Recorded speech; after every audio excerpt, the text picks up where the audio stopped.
আমি কে? আত্মার প্রকৃত পরিচয়।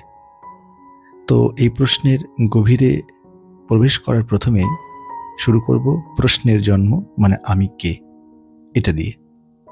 আমি কে? এই প্রশ্নটা শুনতে কিন্তু খুব সাধারণ, ভেবে দেখো। তবে এটাই কিন্তু পৃথিবীর সবচেয়ে গভীর, সবচেয়ে উপেক্ষিত প্রশ্ন।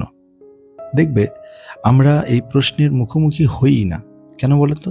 কারণ উত্তর জানার ভয় আমাদের গ্রাস করে। আর যেদিন এই প্রশ্ন সত্যিই জেগে ওঠে, জীবন তখন আর আগের মতো থাকে না। তাহলে প্রশ্ন হচ্ছে, আমি কে? আমি কি আমার নাম? আমি কি আমার পেশা, আমার পরিবারের পরিচয়, নাকি আমার জাতি, ভাষা, ধর্ম এগুলো? আমার সাফল্য, কিংবা ধরো আমার ব্যর্থতা, আমার সামাজিক অবস্থান, এসব কি আমার প্রকৃত পরিচয়? কিন্তু দেখবে এই সবই কি শেষ পর্যন্ত ব্যাখ্যা করতে পারে আমাদের?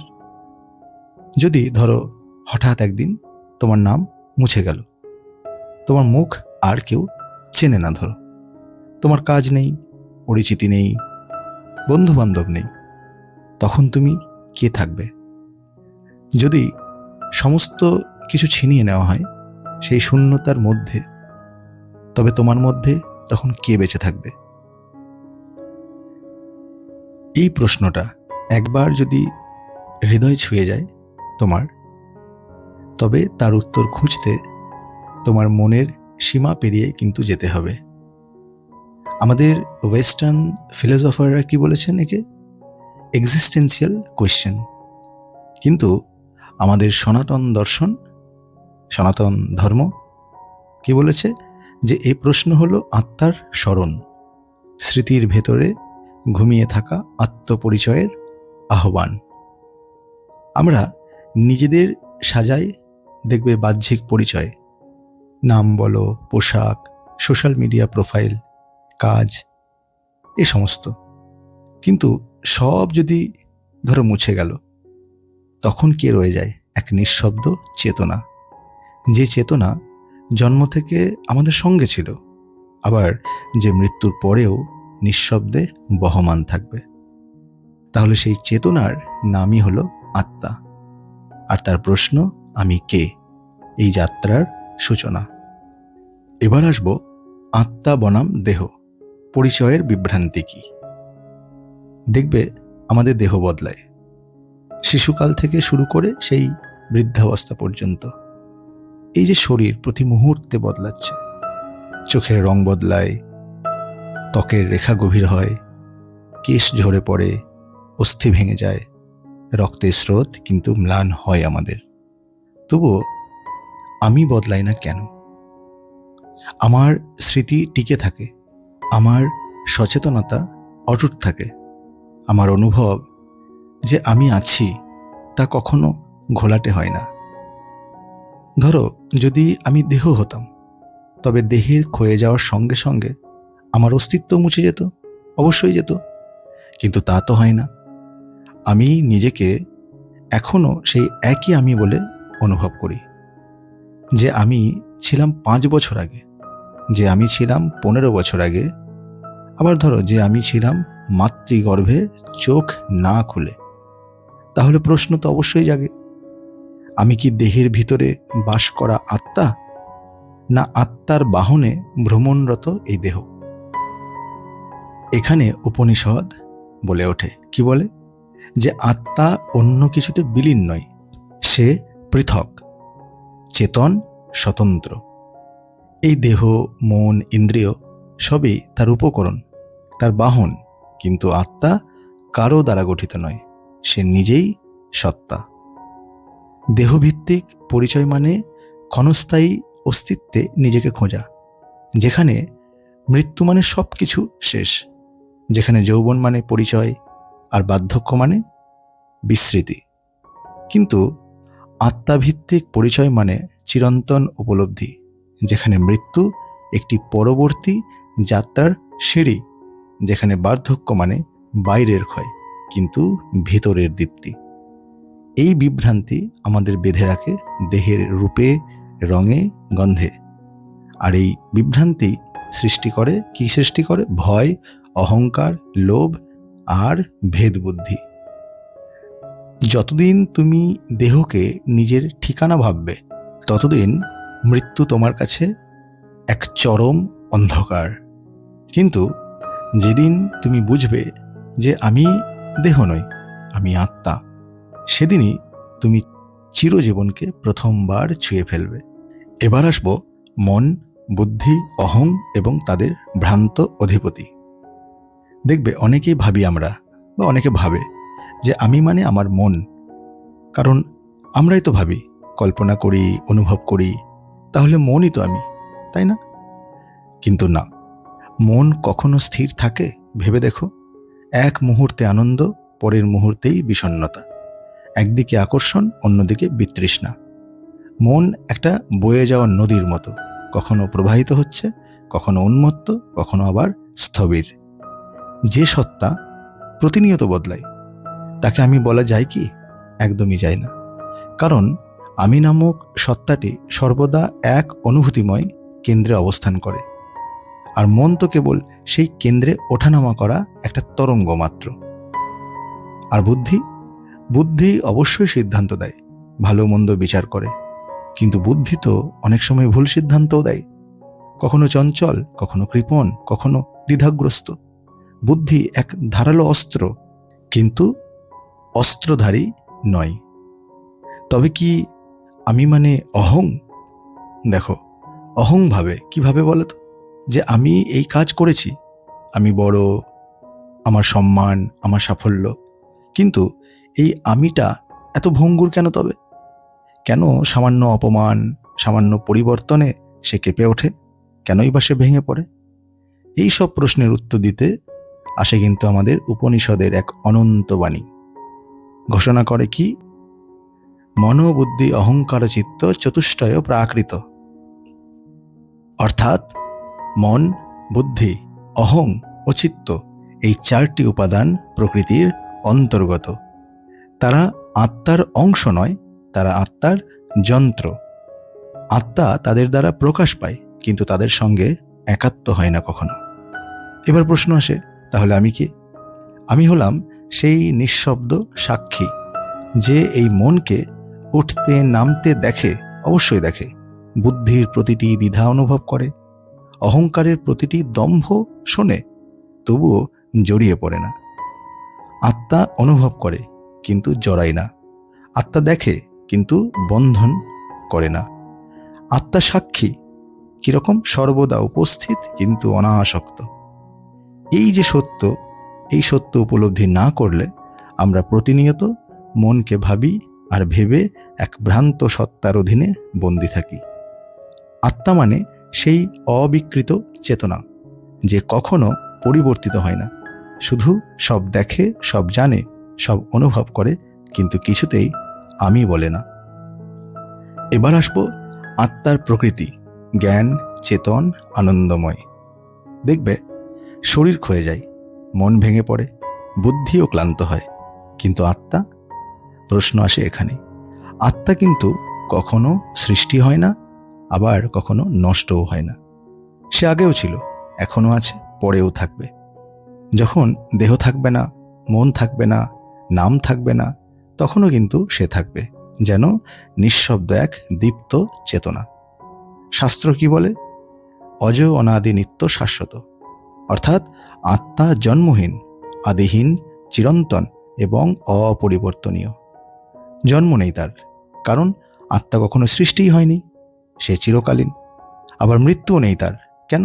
কারণ সে কোনোদিন বিলীন হয় না, শুধু রূপ বদলায়, বাহন বদলায়। তার বয়সও নেই, কারণ চেতনার কি কোনো বার্ধক্য আসে? তার বয়স নেই, তাই তার বার্ধক্যও হয় না। তার ক্লান্তিও নেই, ক্লান্তি আসতে গেলে কি দরকার? কাজ করতে হবে, কর্ম করতে হবে, কিন্তু সে তো কর্ম করে না, সে কেবল সাক্ষী। আত্মার প্রকৃত রূপ বোঝাতে বেদান্ত এখানে এক মহাশব্দ ব্যবহার করেছে, কি? সৎ, চিত, আনন্দ। এই তিনটি শব্দেই লুকিয়ে আছে আমাদের আসল পরিচয়। কিরকম? সৎ অর্থাৎ অস্তিত্ব।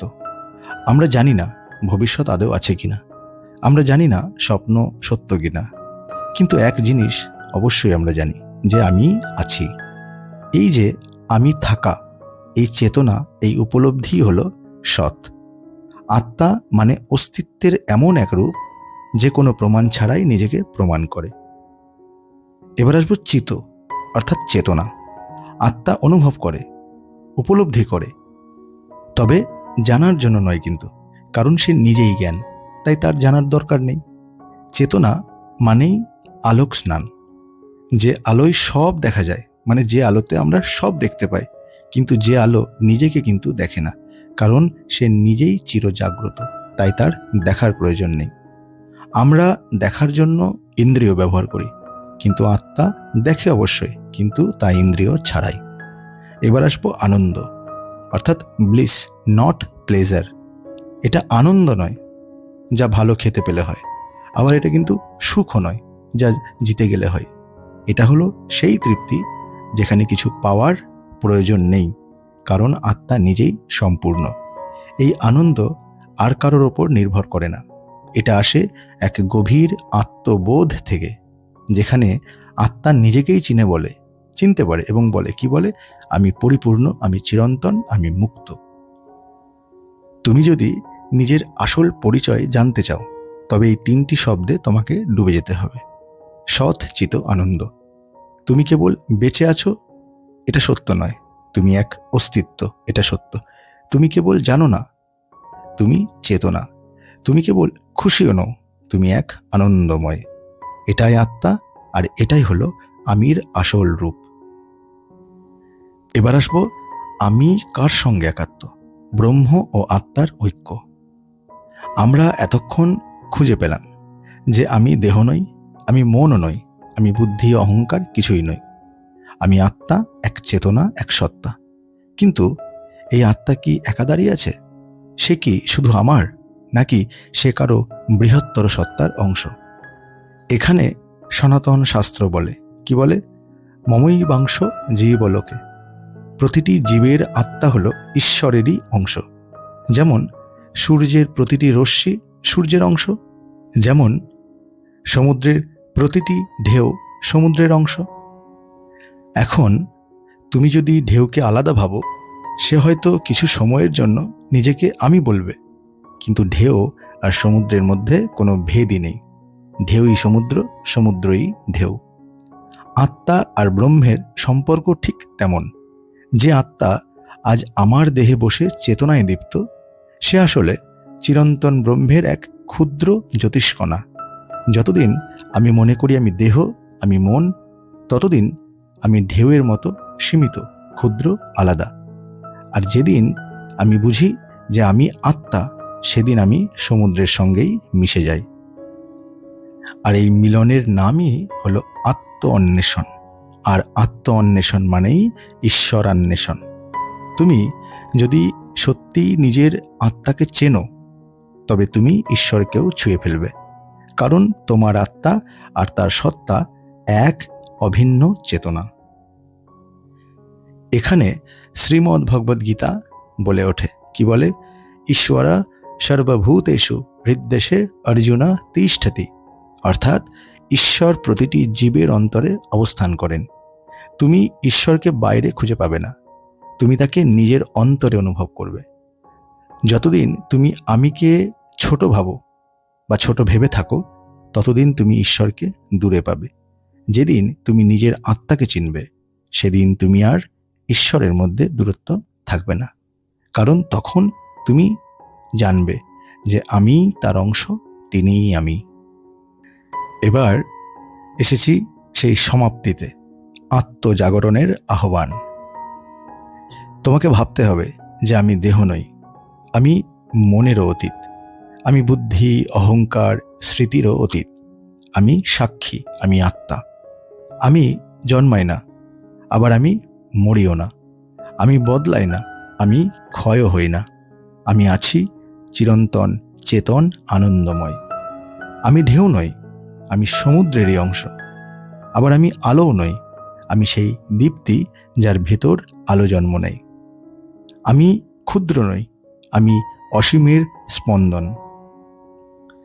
আজ যদি তোমার সব পরিচয় ছিনিয়ে নেওয়া হয়, ধরো তোমার নাম, তোমার কাজ, তোমার সাফল্য, তোমার সম্পর্ক সব যদি মুছে যায়, তুমি কি জানো তখনও তুমি কে থাকবে? তুমি কে?